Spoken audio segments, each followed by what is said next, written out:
Since 2003, this is The Sports Source. With your host, John Pennington. The Sports Source is presented by Junk Be Gone, Pipe Wrench, and the Garza Law Firm. The Sports Source starts now.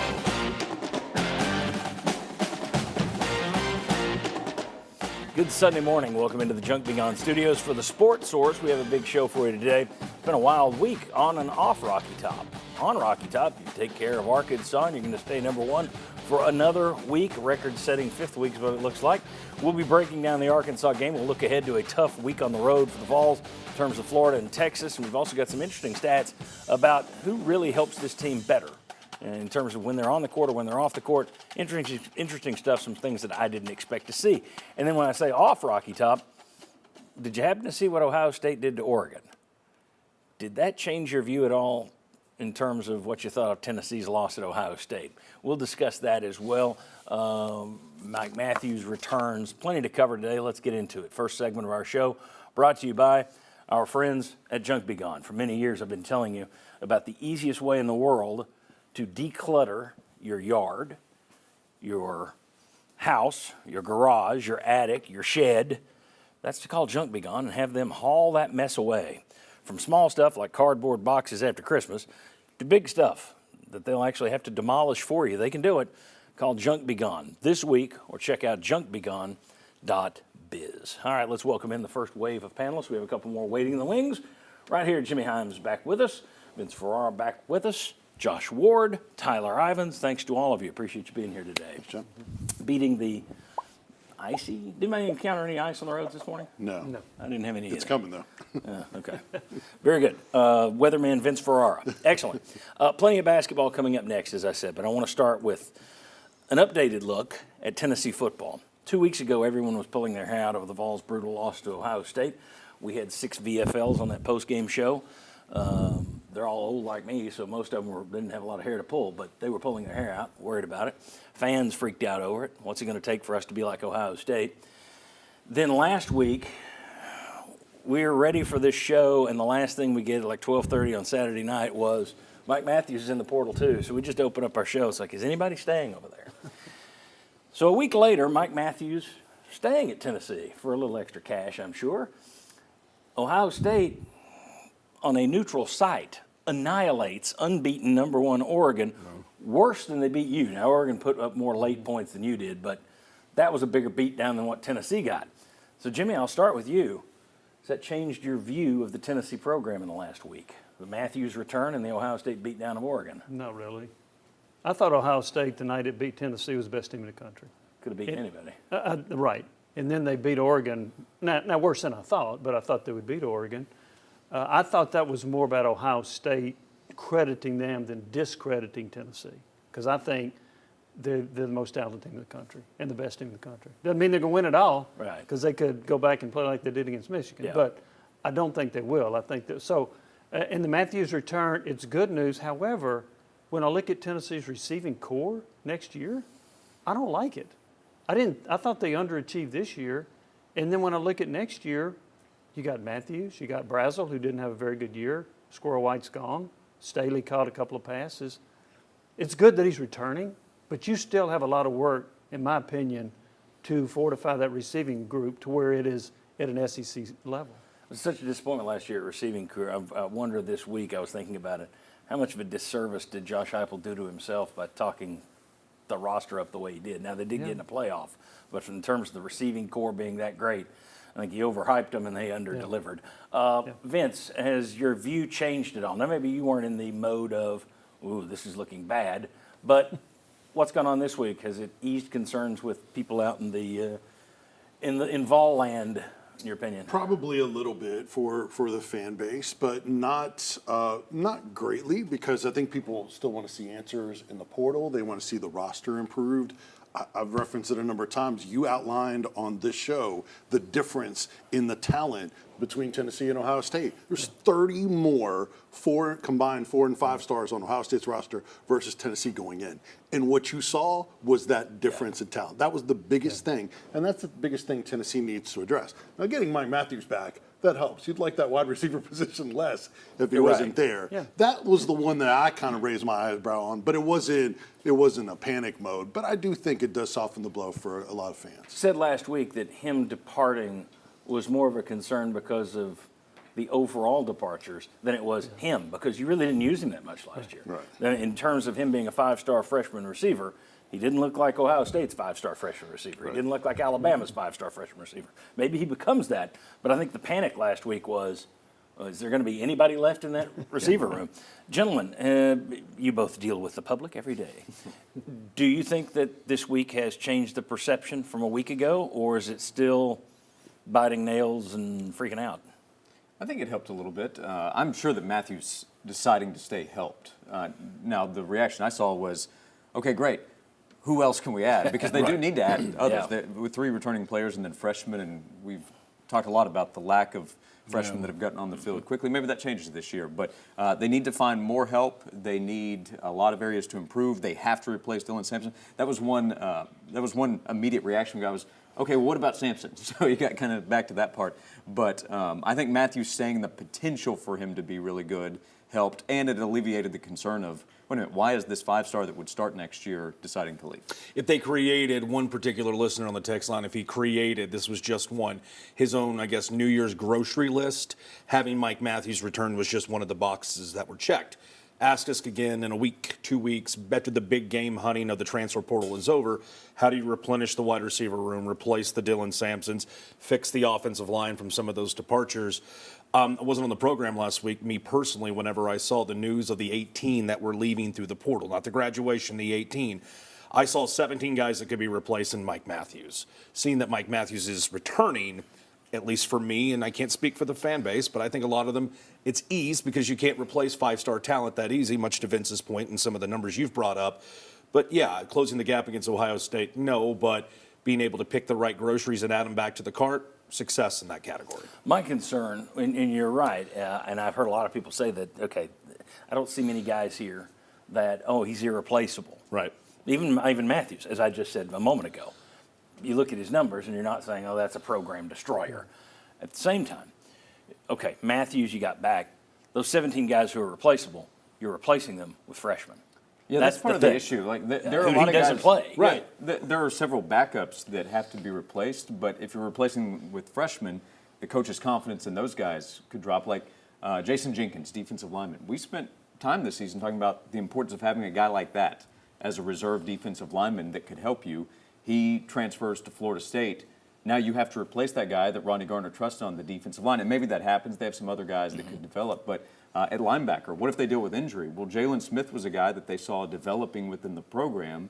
And maybe Spillman's the next guy up, and he does well. But he got hurt this year. So depth is something that you still have to rebuild, and depth matters if you're trying to be as good as the teams that are competing for championships. John, I think there's layers on it too, especially with Matthews, because how many of us said, why aren't they playing Mike Matthews more? So fans, if they see Mike Matthews leave, say, why didn't Josh Heupel and the coaching staff play Mike Matthews? He wouldn't be transferred if he would have played more. Right. Now, he's staying, but those are the kind of things that people wonder about and are connecting back to the coaching staff more so than just the individual player. I also think there's this perception that if you lose 17 in the portal, well, then you bring in 17 in the portal. No. And that is, one, that's not how it works unless you're Lane Kiffin. Or Florida State, and you saw how well that worked for them this year. Right. You're rolling the dice when you do that.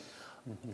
But the other idea is you can't go grab 17, so that means it's going to have to be guys who are already in the program and building, and that's clear. We're getting into recruiting and how championship teams are built, and we'll look at that. But clearly Heupel's a guy who believes in building first through recruiting. And the other stuff is just sprinkling in transfer guys. I don't know that fans like that. I don't. And I don't think they like do. they like. Hey, what's the big president of the tree? Who's my transfer president? As opposed to, oh, it's just these signees. I got to wait for them to play.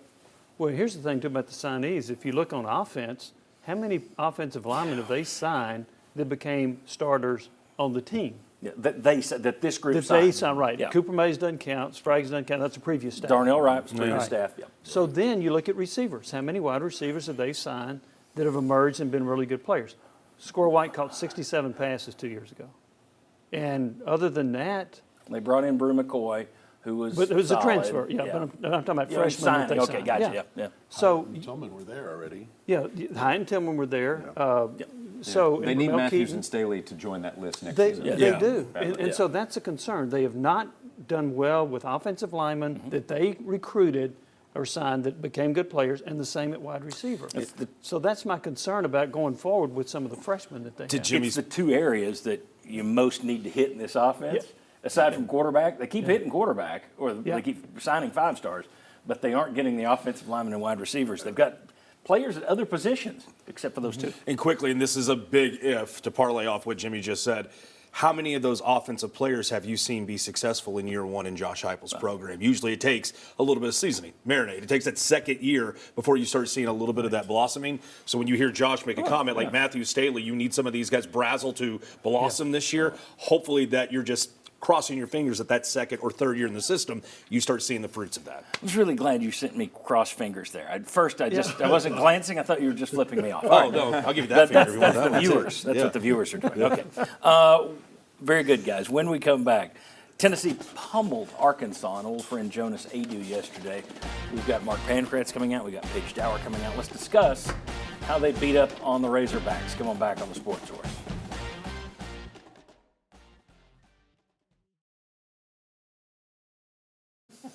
Welcome back into the Sports Source. This segment brought to you by A.G. Hines Company.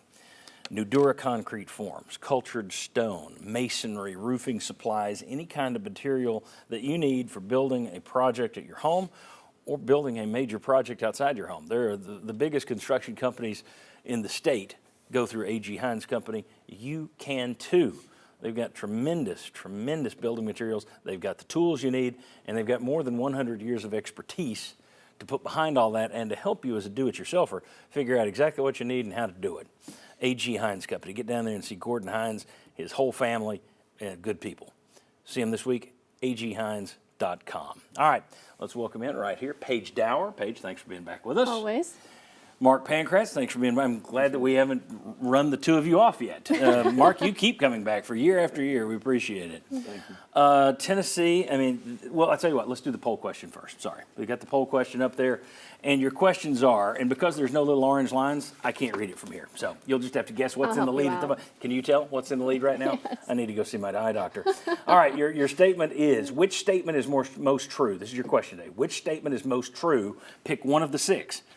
The SEC was overrated, Tennessee was overrated, the playoff was overrated, or Ohio State was underrated, the Big Ten was underrated, the playoff was underrated, if you're really enjoying it. So any one of those 6, whichever one is the most true to you, I want you to play, get your smartphone out, click the QR code, tell us what you think. I want to keep track of that stuff. We always appreciate you playing along with us at home. Hearthside Bank, got the logo, get right under that and play along. Or you can go to sportsource.tv, the polls button, and that'll take you right to the poll. All right, Mark, I kept waiting for this Tennessee team to kind of turn into the real Tennessee team. They didn't have an over-the-top. They had good names on their preseason schedule, their non-conference schedule, but it wasn't the typical Rick Barnes schedule where you're playing top 10 team after top 10 team. So I thought, this is a really good team. I don't think they're number 1 in the nation good. Then they go to Illinois. I thought that was going to be the first loss. Yep. Then I thought, okay, well, Arkansas is going to give them a challenge. They beat the stuffing out of Arkansas yesterday. Jonas Aidoo looked like Jonas Aidoo in a big game when he was here. He disappeared. It was the meme of Homer Simpson disappearing into the shrubbery. And John Calipari got his usual when he plays Rick Barnes in Knoxville.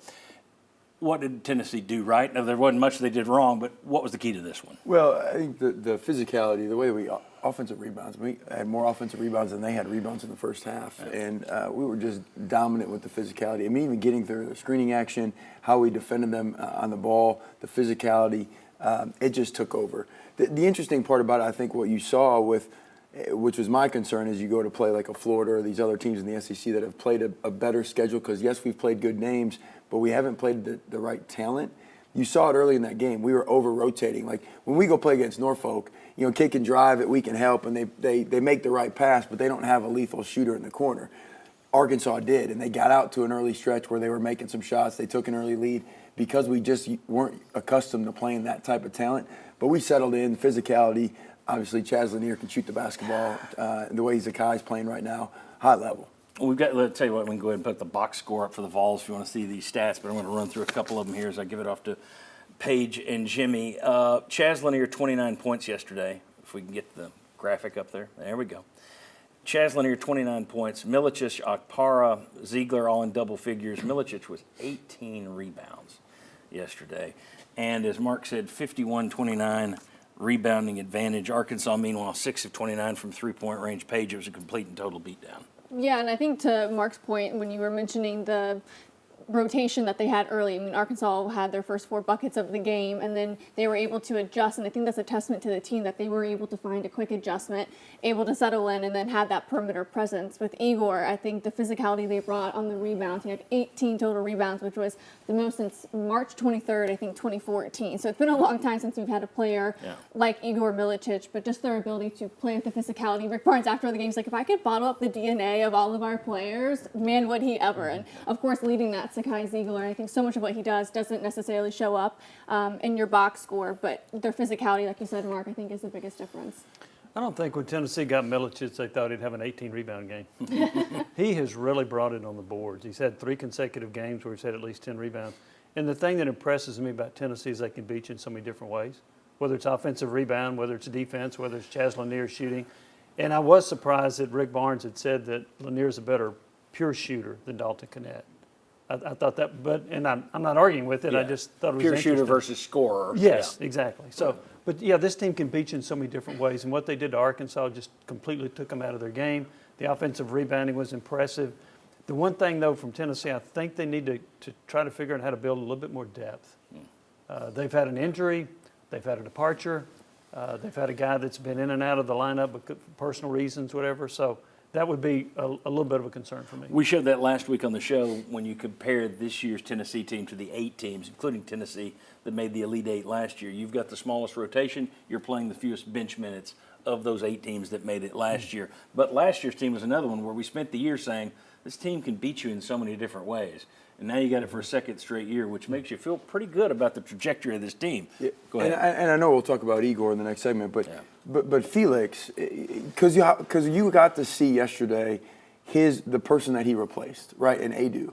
And the difference between Felix and Aidoo was the way that Felix could get out in ball screen defense with more explosiveness, get out there and hedge better, and then even in our offense, the roll action. He's getting so many lobs up to the season because he can get out to set the screen, and then he rolls much harder than Aidoo. We saw yesterday Aidoo jogs out to set a ball screen, kind of jogs back, and then not to mention the lack of physicality.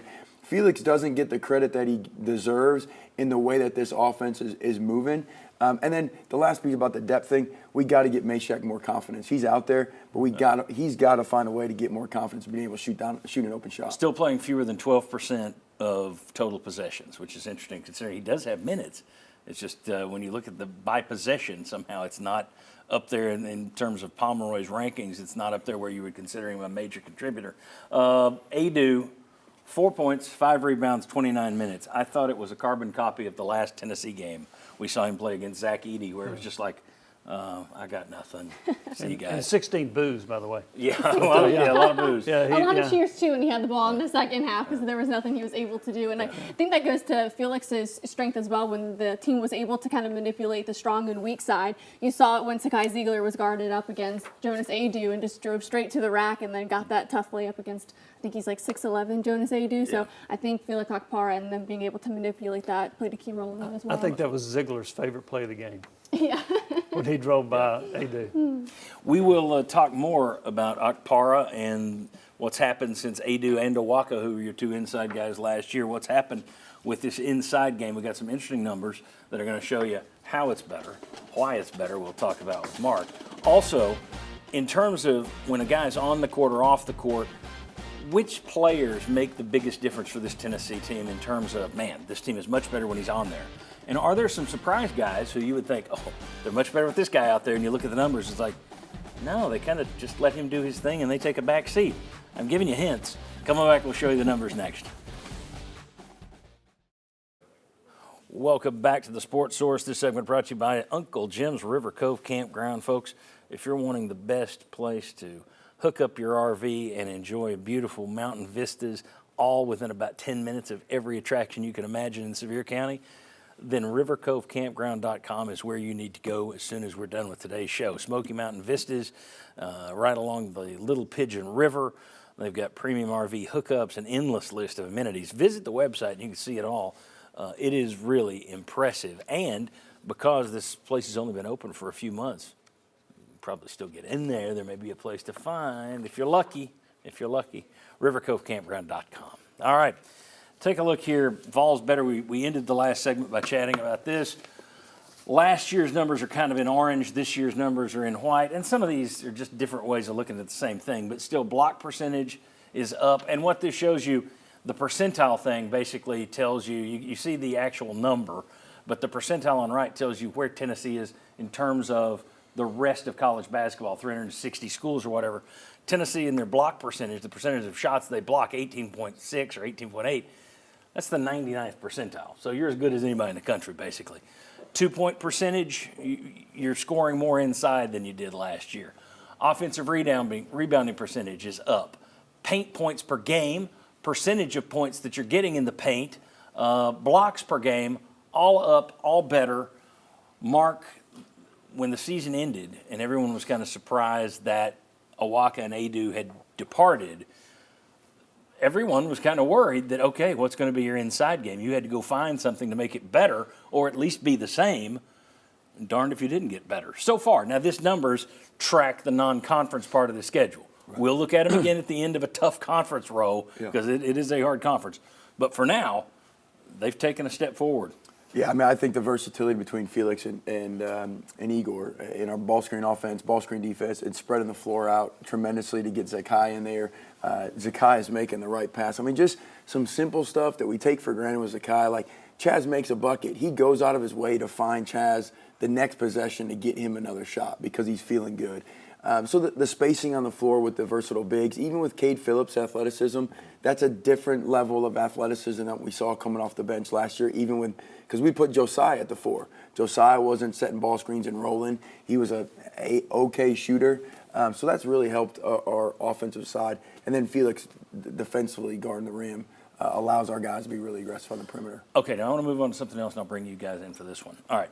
A few weeks ago, early on, I said I declared my love for Igor Milicic. That's everybody's got to go over Chaz Lanier. He's a heck of a shooter and a great scorer. But I was like, yeah, but Milicic does a little bit of everything. So I did this last year. I went and looked. CBB Analytics does a great job. A lot of colleges and pro teams pay them for their numbers, and I'm silly enough to be a man who does it. But they do a breakdown of what teams' top players do on and on, what the team does on and off when this player's on or off the court. And they do it against offensive rating and defensive rating. That's their metric. But they also look at what are called the 4 factors. That's effective field goal percentage, that's turnover percentage, that's offensive rebounds. Anyway, it's like 4 different percentages. We'll show you what they are. And they do it for when you're on offense and when you're on defense. And you'll see. Let's go ahead and put it up.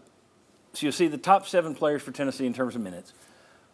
Where it's green means you are better when this guy's on the court. Where it's red, it means you're worse. There are 10 different categories there. The stats are offensive rating, effective field goal percentage, offensive rebound percentage, turnover percentage, free throw attempt rate, defensive rating, and then those opposite fields. So the same stats, just when the other team has the ball. Igor Milicic, opponent free throw attempt rate is the only thing that you're worse in when he's on the court. 9 of the 10 categories, you are better when Milicic is on the court. We did this last year. There was no one close to 9 out of 10 being better. The surprise there, the low man on the totem pole, Chaz Lanier. You are only better in a couple of those stats when Lanier is out there, and I think most of us would say, yeah, but he's the scorer. And I think you have to look at that and think, yeah, well, I think people kind of let Lanier do his thing when he's out there. Doesn't mean you're not good, just means some of those other stats take a step backward.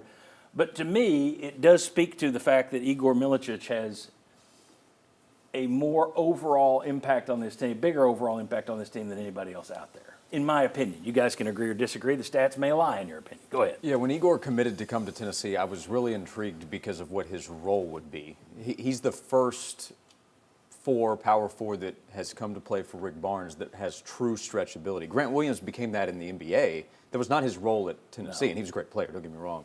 But in terms of what Igor does to the spacing, Mark brought that up earlier in the segment, what that does to what other players are able to do within the offense and how teams have to defend Tennessee. And then you throw Zakai Zeigler, a senior point guard, into the equation with his ability to set everybody up.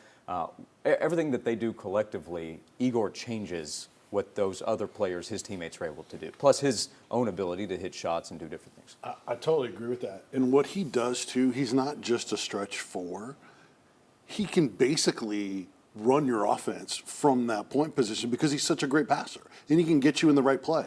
His basketball IQ is evident so much. He does so many things. John Calipari, the first player he brought up when someone asked him about Tennessee last night wasn't Chaz Lanier, it was Igor Milicic. It's not a discredit on Lanier. That's right. No, but he was talking about the transfer that came in, and he was talking about Igor. Right, exactly. So when I watched him in the summer, and Mark, you probably saw him too. I watched him this summer, watched him in the preseason. The guy that stood out to me the most was Igor Milicic because of everything and finishing around the rim. You can go on and on with what he brings to the table. He looks like, and I've said this to you before, you've got two of your daughters in here today. They're coaches' kids. They play ball. This guy looks like a coach's kid. He looks like he grew up in the gym, and he can do a little bit of everything. To me, he's the most well-rounded player you've had here in a long, long time. Yeah, he is. But go ahead, but tell us we're wrong. No, what keeps us in the back of my head is what is Tennessee? When has Tennessee struggled? Is when they've gone in these 4 minutes offensive lulls. Mm-hmm. That's when our defense. You can put anybody out there, we're going to be in the game, but the guy that's been the missing link with the Dalton Connect last year while we had the run, the guy that is Chaz Lanier, is a guy that can just go make a shot. Mm-hmm. And nobody else can go just make a shot. Can take a guy off the dribble, can get in space. Like Chaz is that guy, and that's when if you look across the country, the teams that end up making a run, they have that one guy. And we got there with Chaz. Now, Igor is the most valuable, but like if it comes down to a big-time game, you got to have a guy like Chaz. Well, where would you have been last year against Purdue if Connect didn't just say, "Okay, give me the ball"? Right. Or just Auburn and clear out and give me the ball against something like he just yeah. Yeah. Now, one interesting thing, I'll just throw this in. I didn't use it this week, but I wanted to look up, and they're now tracking it because I had griped about this. Is there a way for them to track droughts? Because we talk about that at Tennessee so often. Well, we're always going on these droughts. Tennessee, toward the bottom of the league in terms of those droughts you're talking about. Everybody gets them, is the point. But, yes, you're right. The one guy who can get you out of that is Chaz Lanier. I think you had some of those early on. I think that's why you have those Lanier numbers that you did. Is maybe early in the year you had to have Lanier get you how to. But he was most of their scoring in some games in the first half. So I think those numbers will even out and maybe be more in Lanier's favor as the year goes on and they continue to improve. Yeah, Lanier, he had that 8-0 run in a minute and a half yesterday, and there was no looking back after that happened. All right, very good. When we come back, looking ahead to a tough week on the road, Tennessee, how they compare to the Gators and Longhorns, what the Gators do well, what the Longhorns do well, what Tennessee does well. They each lead the league in something. We'll show you. Come on back.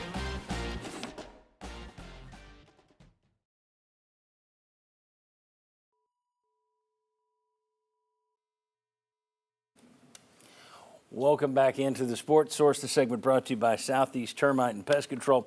Whether it's an infestation, and nobody likes an infestation, carpenter bees, termites, bed bugs, or a seasonal nuisance, mosquitoes, stink bugs, Southeast Termite and Pest Control has 50 years of experience to combat it.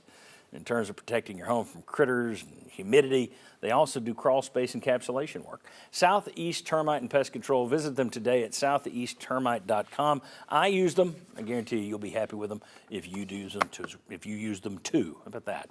Didn't come out right. All right, let's take a look at some numbers here, and then I'm going to get to Mark Pancratz and Tyler Ivins. Defensive rating. All right, on this stat, you want to be at the far left. And look how far down on the left Tennessee is. Defensive rating, they are killing it in the SEC. In terms of CBB analytics, they are tops. Number 2 on that list, Florida Gators. Number 3 on that list, Texas Longhorns. Those are your opponents on the road this week. Let's take a look at the next stat. Tennessee leads in defensive rating. In terms of fast break points per 100 possessions, who gets it up and down the court? That'd be the Florida Gators. And they didn't really hurt that number yesterday when they put 100 points on the board at Rupp Arena. They lost 106-100, but that's a team that can score. So you got Tennessee's good defense going against Florida's fast break offense, where they lead the league. What does Texas lead the league in? Let's take a look at the next graphic. They lead it in three-point shooting, and they lead it by a lot. Look at the three-point percentage difference between them and everybody else. They are miles ahead of the competition in the SEC. You see Tennessee, middle of the pack there. So Florida's fast break. Texas is three-point shooting. Tennessee's defense, although both those other two teams are pretty good in defense too. How does it all break down? Let's take a look at the last graphic here. You want to be in the upper right quadrant. What this does is it looks at CBB Analytics defensive rating, top to bottom. Tennessee's number one in defense. It looks at offensive rating, left to right. Auburn's got the best offense in the league. But Tennessee, Florida, Texas, all up there in that upper right quadrant, all kind of close together. These are three pretty doggone good teams that Tennessee's going to be in the mix with this week, but they're all on the road. Mark Pankratz, your thoughts on Florida and what you saw against Kentucky yesterday, and then you go on the road to Texas. Well, defense travels, which is always a good thing, and as does culture. And so when you got Zakai Zeigler to lead your offense, you always worry about when you're going on the road. You want to take care of the basketball. If you turn the ball over early, that crowd gets into it. You get back on your heels, and it could be a long game because they can score on you quick. But I think we'll be all right with handling the basketball. I do think Florida will be a tough one. They've got some physicality down low that can match our toughness on the inside. But then Texas, their best thing is three-point shooting. If a team's best offense is their three-point shooting, I like our chances because we can get out and guard, we can help, we can rotate, we can recover, get out and contest jump shooters. So I think that Texas one I feel better about. But Todd Golden's team is going to be coming off a loss. They're going to be coming ready to play. And Florida's a team that, going into that Kentucky game, there were a lot of people that thought, okay, how good are you really? Because we talked about Tennessee had played some names, but they hadn't played any really great opponents in their non-conference. Illinois on the road was a good one. But Florida hadn't really played. They hadn't been tested. To go to Rupp Arena, lose 106-100, that was a good performance yesterday. They look like they're going to be for real. Yeah. Tyler, your thoughts on this? This was going to be the game that I was the most concerned over. You and I have had conversations on our show and then off the set here with John. That depth is starting to become a question for the University of Tennessee. What happens when you do have a tight whistle, much like Champaign? You've got a guy who's played in 6 career games in Knoxville. He's fouled out twice. One of them was that Champaign game. What happens whenever you have a team like Florida that moves up and down the floor?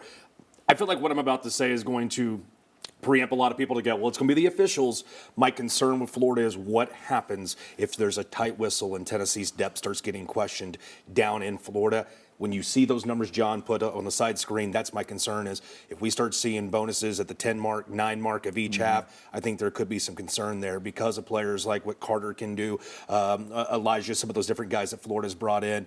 This is a big matchup. If Tennessee can find a way to win this game, it'd be massive. Just the numbers tell me it's advantage Florida. Well, and if you look, I know I'm Mr. Stat Boy today, but when you look at Tennessee personal fouls per 100% on defense, they're way up there, which they typically are in a Rick Barnes.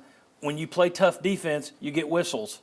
So eventually, that is going to be an issue in terms of your depth is thin. What happens when you start getting the whistles going against you? I think that's a great point to bring up. Do you have any gambling takes here that we're looking at this week? I was going inside the numbers since Barnes got to Knoxville, and there have been places he's been successful, and there have been places that Tennessee has struggled under Barnes, and to nobody's surprise, Gainesville, Florida has been the place that has been really one of the large bugaboos. Straight up, Tennessee's 1-3 down in the swamp since Barnes took over back in 2016. And in those losses to Florida, their average loss is by 17 points. When Tennessee loses down in Florida, they don't lose close. It gets messy. The only win they've had down in the swamp since Barnes took over was that senior team with Schofield and Grant Williams, where they were making that late push. This is one of those games where nobody's covering a better number right now in conference play than Tennessee and Florida. So you have two teams. Vegas has got them pinned, which means the number they set, Vegas knows how well Tennessee and Florida plays. I think tomorrow when this number comes out, Monday afternoon, Tennessee will be favored, but it's not going to be by more than a possession. All right, Sterling Hinton's going to text me in a minute and say, you don't ever take a loss. You split if you're on the road, Florida and Texas this week, if you pull a split, that's a good week. Yeah, I mean, you don't want to go into it and lose, but you split this week. In this league, you're 2-1 coming out of your first 3 of Arkansas, then at Florida, then at Texas. Yes. You take that all day and all night, I think. Yeah, I would. It's hard for me to say that you take a loss. I always look at it like, how are you going to lose, right? Like if we come out and don't play with the energy and things like that, you can get into tea leagues. But the way that this SEC slate is, I mean, you got to win your home games. Yeah. And then if you're splitting or you're winning just above 50% of your away games, you're going to be in the thick of it, have a great seeding, have a great chance to make a run in the NCAA tournament. There you go. Texas Sterling, text him. Texas' three-point shooting, they have yet to date to play a perimeter defense like Tennessee. So I think if we're going to see somebody put a dent in that stat, Tennessee's going to do it over the weekend down in Austin. Okay, very good. Appreciate it, guys. Mark, as always. Thanks. Thanks. Thank you very much. When we come back, let's get back into football. The SEC underperformed this year, in my opinion. I think most people would agree. We'll see if anybody debates that. What's the response from Greg Sankey and the SEC schools going to be? How are they going to look at the season and say, all right, how do we fix this? Is it scheduling even easier? Probably. Come on back.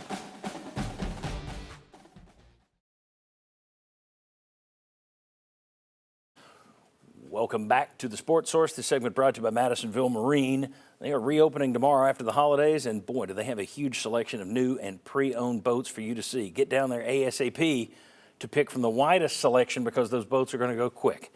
You can already take advantage of boat show pricing. They got boat shows coming up each of the next couple of months. We'll tell you about those as they get nearer, but they got boat show pricing already underway. madmarine.com. There's no better place to buy a boat. All right, let's remind folks of the poll. Paige, I'm going to let you tell me who's leading. All right, who's leading? All right, UT leading? was overrated, has 35%. Wow. That seems to be the lead. SEC overrated, 23%. Ohio State underrated, 24%. Wow, Tennessee overrated was the. I don't know that I agree with that one. It's a harsh response. Well, teams got blown out. Well, earlier you went in to the the playoff show, and you won 10 games. Yeah, earlier in the show, Big Ten was underrated, had 38%. So these polls changed a lot since your first segment. There you go. Well, get in there and click. Tell us where we're wrong. I think you're wrong. I think Ohio State. If I had to pick one of these, it's either Ohio State was underrated or the Big Ten was underrated. It was the latter, the Big Ten. That was what was leading out of the gate. Yeah. That's the answer. All right, well, let's go ahead. That's perfect lead in. Let's go to the graphic, if we could put that up, the postseason records.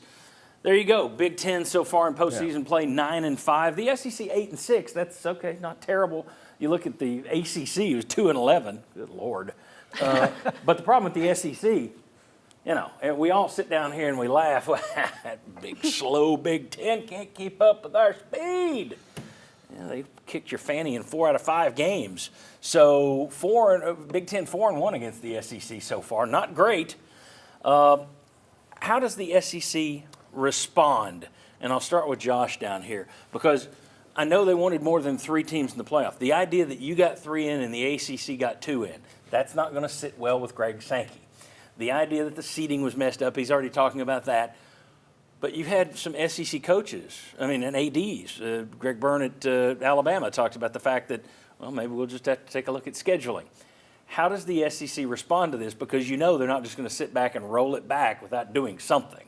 What's the response, in your opinion? Well, I think the high-level response will be to try to create advantages into the playoff seeding advantages so they have a better chance to advance, and that's probably their role to try to do that, so I don't fault them for that. At the lower level, I think you'll see more aggressive spending. I think we've already started to see that. LSU, Brian Kelly, investing his own money to be able to then bring in more players to help. Florida's been very aggressive in trying to bring in more talent, so I think they've looked at where their rosters are and said, hey, not good enough with what we expect ourselves to be. So you'll have high-level management from the SEC in trying to create advantages for the schools, and the schools trying to do whatever they can financially to create advantages against the competition in the future. I got to kick out Alabama's athletic director pointing to the non-conference schedule, and their 3 losses were the SEC teams. That didn't make a lot of sense to me. Well, and I think to Josh's point too, in your lower tier angle, and I think that's the one that's getting a lot of attention, it's about money. Money gets you a lot of things. You have the 10% talent fee on tickets for Tennessee. You know, Alabama is asking, more, donations and such. Yeah, Byrne came out and said they're coming after us with NIL, even though we know that Alabama's tried to use NIL to lure players away. Obviously. Yeah, and I think the types of players you want to get are probably wide receivers, because that's what we saw in what the Big Ten was able to do against the SEC, specifically OSU and Tennessee, and then OSU and Oregon. Them being able to have a pass game with wide receivers that can have explosive plays really, I think, is the biggest separator between these teams and conferences right now. Well, what's changed is you look at some of these teams that are now recruiting nationally. Does Ohio State look slow to you? No. They haven't been slow in years. No. When Urban Meyer went there and started recruiting Florida. Yeah, back to 2014. That's right. Yeah. Notre Dame. They look slow to you? No. They didn't look slow to me. No. So that That's a advantage is going to go. misconception. I saw an interesting thing. Stuart Mandel, I think Stuart Mandel, the Athletic, pointed out that the last few years, the SEC is still getting the vast majority of 5 stars out of high school. The trick is, instead of Alabama and Georgia and LSU getting 3 or 4 of them each, it's now 1 for Georgia, 1 for Alabama, 1 for Oklahoma, 1 for Tennessee, So the money has spread it out inside the league. The league still has more talent, but it's no longer Alabama's your juggernaut, Georgia's your juggernaut, whereas I'm not sure in the Big Ten the stars they're getting are still going to Ohio State and Michigan. Minnesota isn't getting the 5 stars. Here's something that I see that bothers me. We'll see if this ends up happening. But a few years ago, maybe 5 years ago, the SEC in men's basketball was not getting many teams in the tournament. And what did they do to fix it? They said, we have to schedule stronger. Yes. We got to not only schedule stronger, but win those games.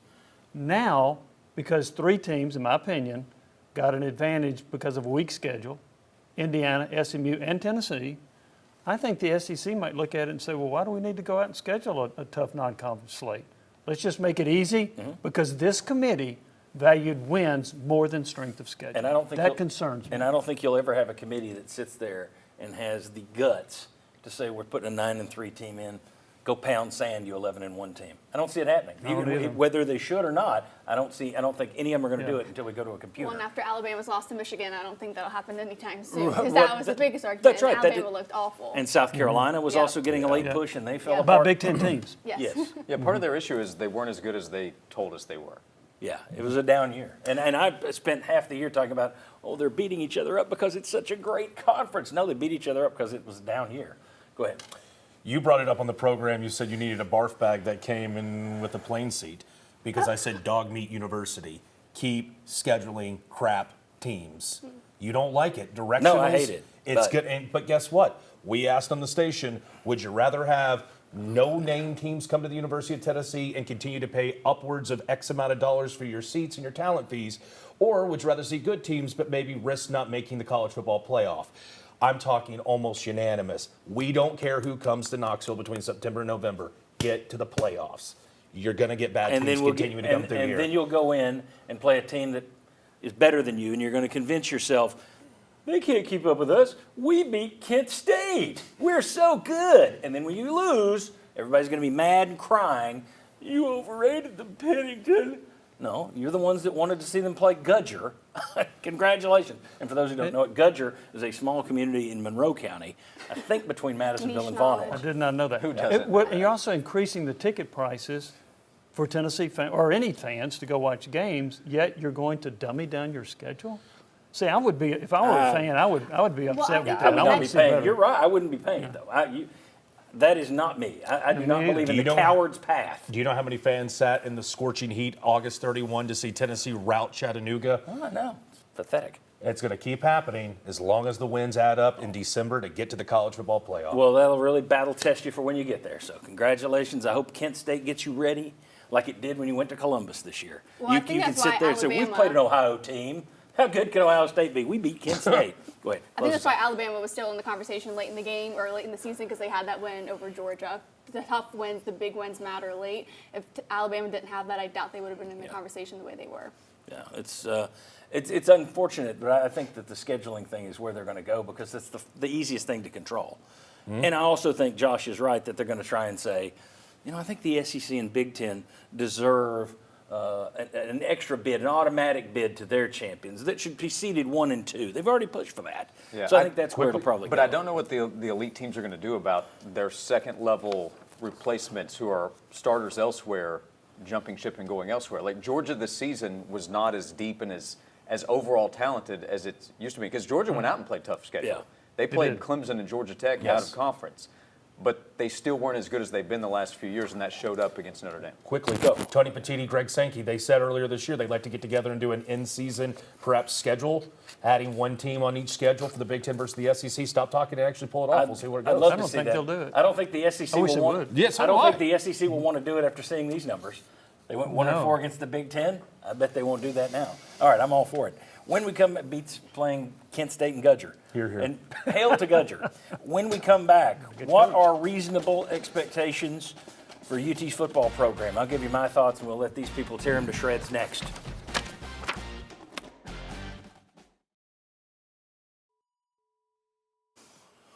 Welcome back to the Sports Source. This segment brought to you by Chris Smith Insurance. Folks, now's a great time for you to make sure you're getting the best deal possible on home and auto insurance. Call Chris and his team.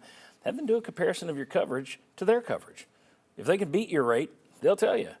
If they can't beat your rate, they'll tell you. I had somebody on the show, called them, said, hey, I'm looking at switching, blah, blah, blah.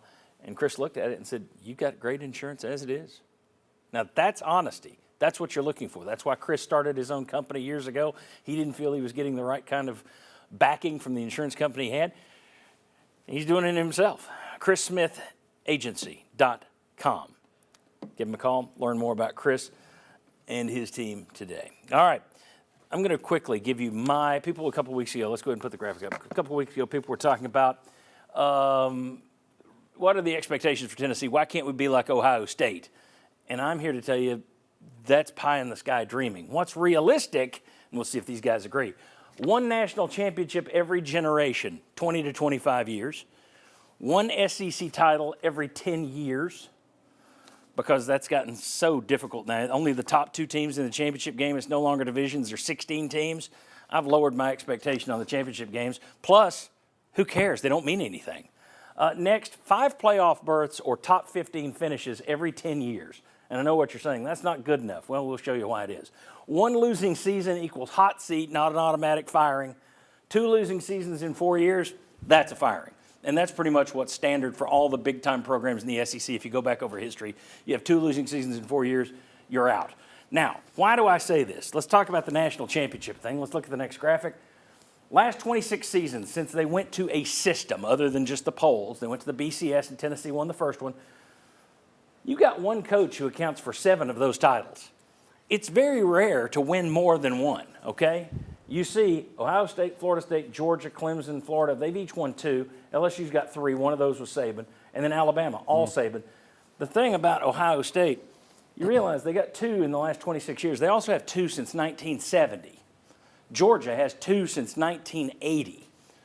So 1 a generation, it's about right. If you do better than that, you're beating the average by a mile. In terms of wanting top 15 finishes, 5 in the last 10 years or so, here's why I said that.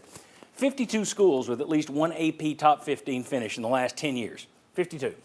24 schools have only done it once, which means there are only 28 schools out of 130-something who have finished top 15 at least twice in the last 10 years. And only 2 schools have done it all 10 years. And let's take a look at this next one. Good nugget. That's it. I said you want to be top 15 or playoff every other year. Last 10 years, there are only 9 schools who've done that. So I know there are a lot of people out there saying, top 15 every year. What are you talking about? If you did it half the time, that's the party you're hanging out in. Yeah. I think you'd be happy with that.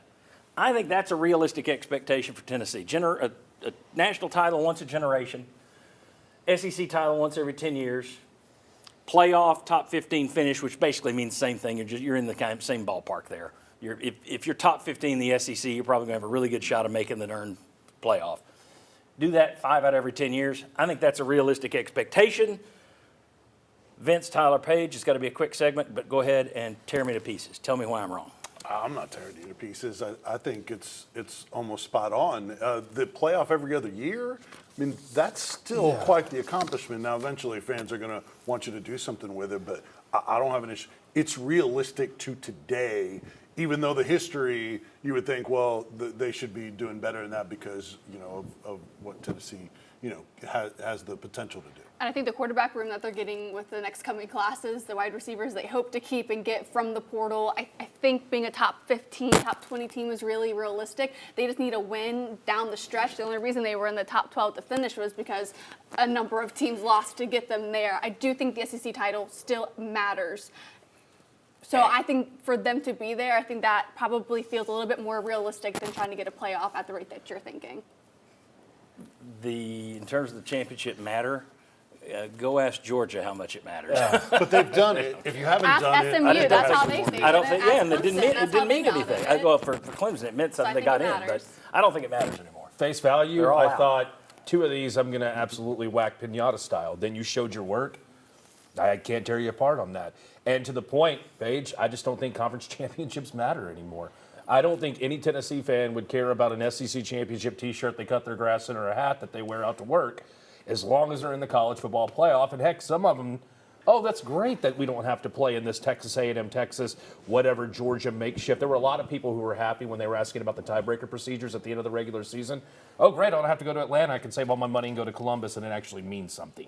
That was the phrase we kept hearing. It just actually means something now, the playoff compared to the conference title game. I just think most fans, if they're wanting to dodge good teams in the regular season, Right. if you gave them a choice, all right, you can either go win the SEC title, or you're already in the playoff if you don't go play. They're going to say, let's go to the playoff. We don't want to play in the SEC championship. I never So agree that's with Lane Kiffin. When Kiffin said that at the end of the year, penultimate regular season press conference, I thought, only time you and I have been on the same page. Kiffin's spot on, you're spot on. It's rare that Lane Kiffin and I are both spot on. Okay, when we come back, how are championship teams built? Is the key the portal or the key high school recruiting? We'll show you how this year's top teams were built. Come on back on the Sports Source.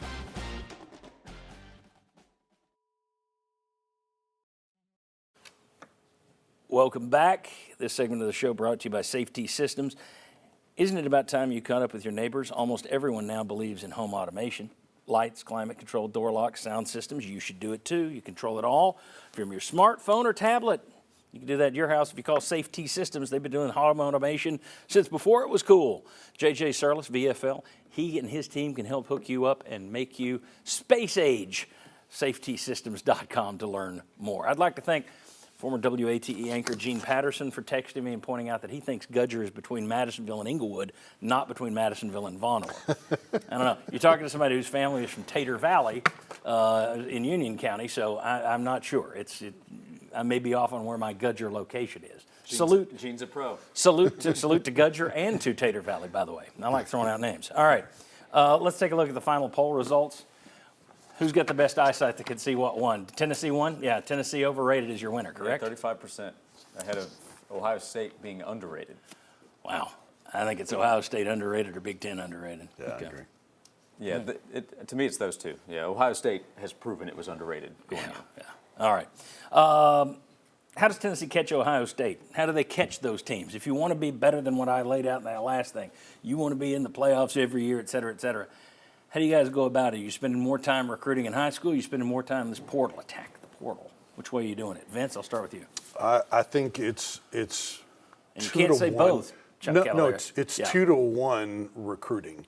Now, to Jimmy's point earlier, you have to develop them, but I think it's that way. The 4 teams that are in the college football playoff added 11. Texas added 11, Notre Dame 9, Penn State 6, Ohio State 8 in the portal this past year. That's not overly relying on them. Some of those probably don't start, but they're hitting on a great percentage of it. So Tennessee had 10, so they're in that ballpark, but you got to hit on those elite guys. Tell you what, let me do the numbers first. We'll get these out of the way, and I'll let you guys answer. I was going to spring these on you. I was hoping you'd go in a different direction. I'd say, wrong, but I can't. So let's go ahead and take a look how the top teams built their rosters.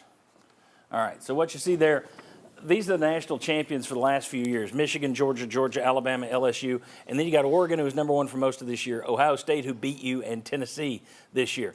The average recruiting class, all right, so I included 5 years since now players can be there for 115. I at least included 5. Michigan, their average recruiting rank was 11.4. That's the lowest one of the ones who won a championship. Georgia, their 5 years prior to their championship, they averaged the number 2 class in the country.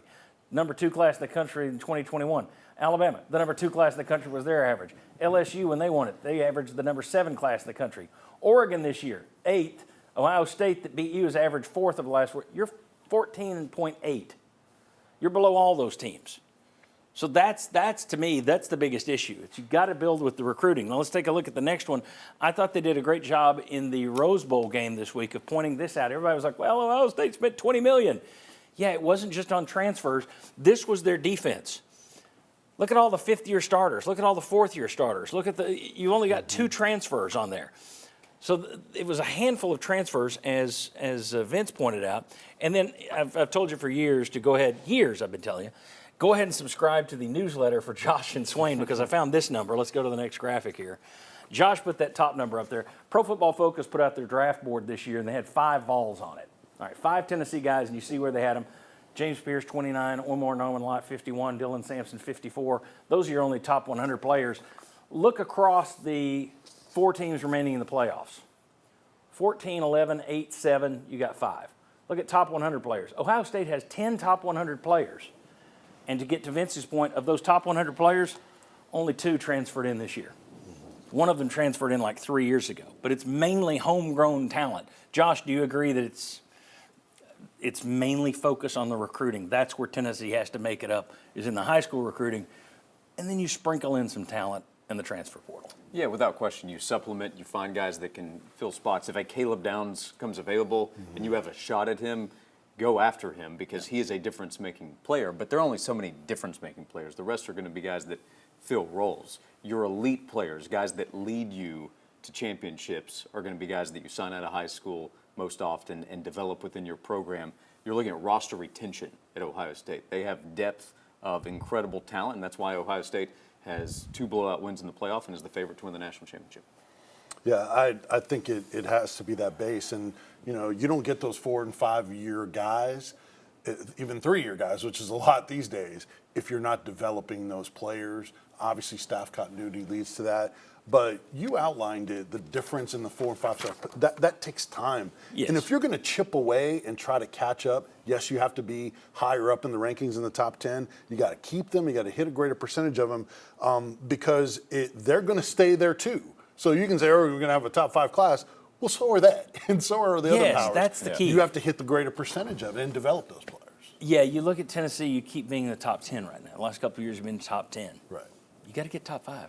If you want to catch the top 5 guys, you got to be top 5. And you got to do it for 4 and 5 years in a row. Yeah, we talk a lot about you need 4-star players, and you do. They need the high end guys. Right. The 10 top 100 players for Ohio State, that makes a tremendous difference. So Tennessee in this recruiting class landed David Sanders Jr.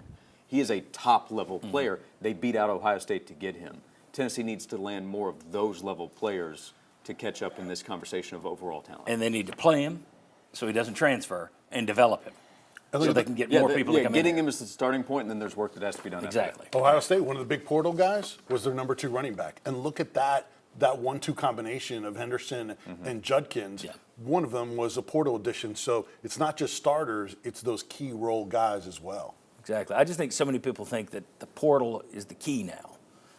No, the portal's not the key. The portal is the icing on the cake. And you got to be really judicious in how you use your money and finding the right guys in the portal. Yeah. It's still about owning the recruiting class every December. All right.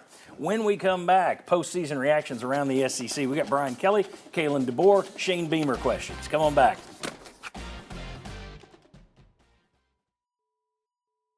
Welcome back in. This segment brought to you by Games and Things. Christmas has come and gone. Maybe you didn't get the perfect gift, the one you wanted.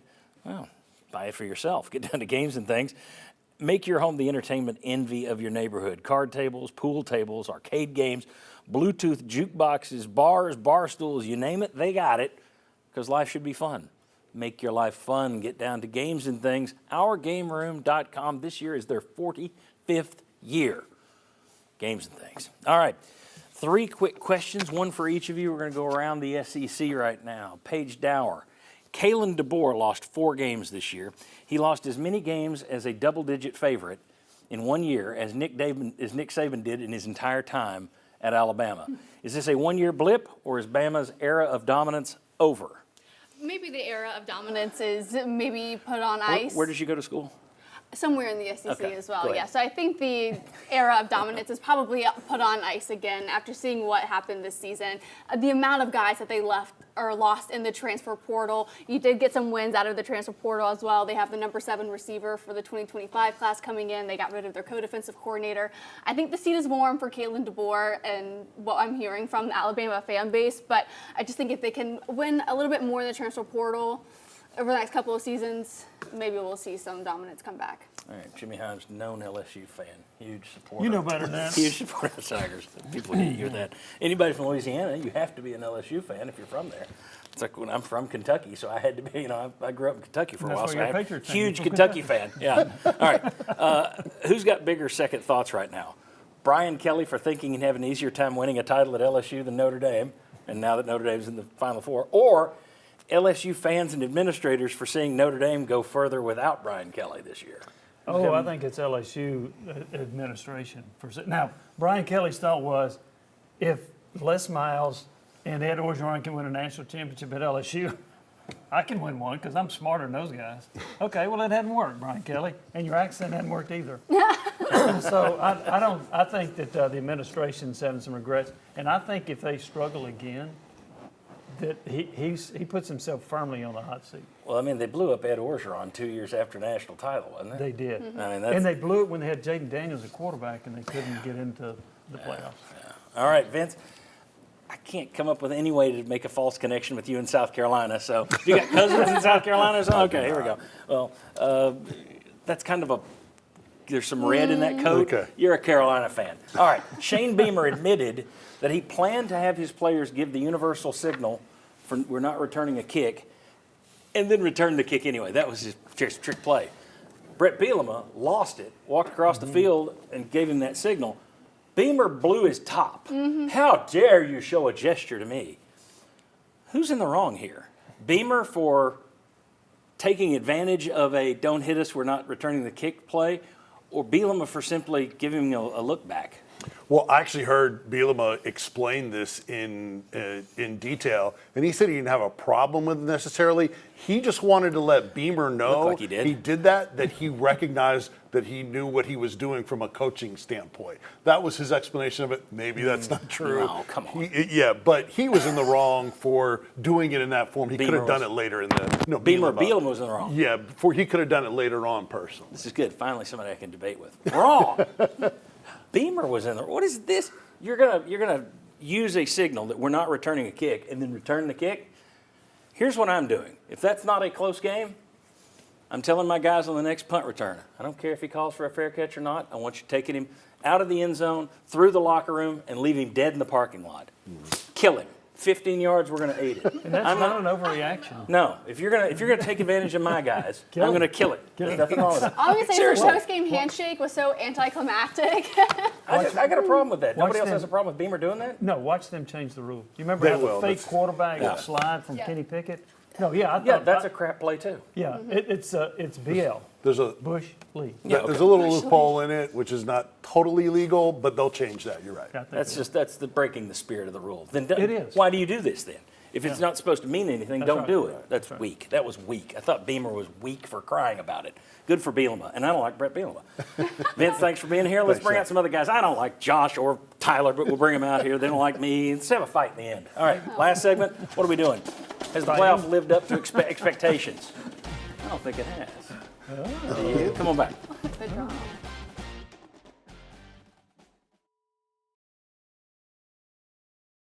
We're still talking Beamer and Bielema here. Welcome back. This segment brought to you by Pipe Wrench.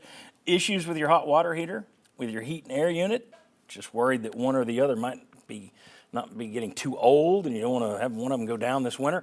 Call Pipe Wrench or visit pipewrench.com. There's a reason that they rank top of the heap in all the Knoxville online surveys year after year. Pipewrench.com is where you can learn more about them. I've used them myself and they showed up, did everything in one day. They were fantastic. Pipe Wrench. Okay, super quick segment. We got like a minute and a half. Straight to the point. Have you guys enjoyed the playoffs? Not as much First as I round, thought. not really. No. There haven't been as many good games as I thought. So. Arizona One State out of was a eight, great really. game. Yeah. 1 out of 8 has been really, really good. Well, Well, I some more enjoyed, because intriguing of Cam to me. Scadaboo, I enjoyed that game with ASU. And Well, that's the one. That's what It he's was- talking That's yeah. the one? Oh, okay. First round I thought opponents. Oregon- First round opponents lost by an Yeah. average of 24 points. Second round opponents lost by an average of 2 touchdowns, and that's including the 8-point come from behind. Can we get something sexy? Texas Arizona State game. It's been a snoozer. It's been a snoozer. Well, and I enjoyed watching Notre Dame Georgia. I know it was a 23-10 game, but I enjoyed watching to see if Georgia could get back in it. So I know some of them weren't close. Right. Some But of them are better than others, but there was Right, one but- that was really, really good. That's correct, and that was winning overtime, and it almost wasn't very good. But I have not enjoyed the playoffs nearly as much as I thought I would. 15 Yeah, seconds. Ohio State's messed this up. I thought the first round matchup and second round matchup that they were in were the two best, and Ohio State just blew them out and made the games lose all their competitive nature. Maybe do a better job of putting the Sugar Bowl not in the 4 o'clock window. I know it was what you're rescheduled. doing. Yeah. I knew it was rescheduled. Don't say 24 hours and then say, oh, wait, we didn't mean 24 hours. Okay. Thanks to all of you. Thanks to you for watching. Thanks to our sponsor. See you next week. Right back.